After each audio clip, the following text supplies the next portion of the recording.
Okay, this is Paul. We're over on Manchester in Oakland. Got another leaking tile deck. We've got one door.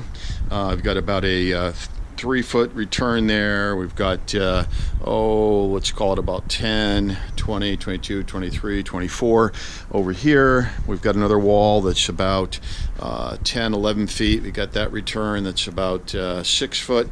And that wall back there where I'm facing now, about 15 feet. And we've got tile coming up underneath the stucco system. We're gonna have to see whether or not that needs to be taken out. We've got 2 doors that are gonna have to be pulled. One of them is very much height challenged here because of the height of the mortar. We've got 2 existing drains. There's one here. We've got one I saw, here we go, over here.